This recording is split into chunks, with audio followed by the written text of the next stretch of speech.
عیسایان په 25 دسمبر باندې کرسمس تهوار په نوم باندې دوی یو خپل مذهبي خوشحالي مناوه. د دوی عقیده دا ده چې نعوذ بالله حضرت عیسی علیه السلام په دغه ورځ باندې د الله نه پیدا شو. په دې وجه دوی دغه ورځ د خوشحالۍ دا مناوه. حالانکه د دوی دا سوچ او دا نظریه بالکل غلطه ده، ځکه چې د حضرت عیسی علیه السلام د ولادت په دغه ورځ باندې نه دا په بایبل کې شته او نه بل چېرته په یو مستند کتاب کې دا شته چې حضرت عیسی علیه السلام په 25 دسمبر باندې پیدا شوی.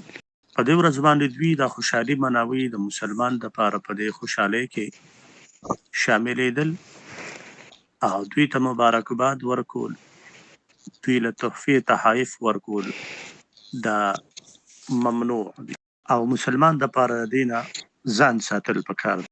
که چېرې یو مسلمان د دوی د دغه مذهبي تهوار د تعظیم، تکریم او د احترام په وجه باندې دوی ته مبارکبادي ورکوي یا دوی ته هدیه ورکوي، نو دا موجب کفر دی.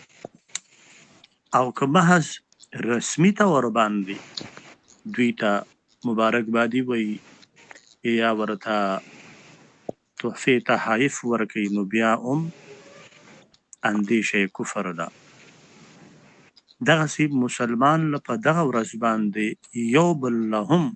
یو مسلمان بل مسلمان له هم په دغه ورځ باندې د دغې نسبت سره تحفې تحایف ورکول هم نه دي پکار. د دې نه ځان د مسلمان دپاره ساتل پکار دي. دا خالص د عیسایانو چې کوم نظریاتي او مذهبي تهوار دی، دا د هغوی دی. مسلمانانو له د دې تهوار نه او د هغوی سره په دغې خوشحالۍ کې شریک کېدلو نه ځان ساتل پکار دی.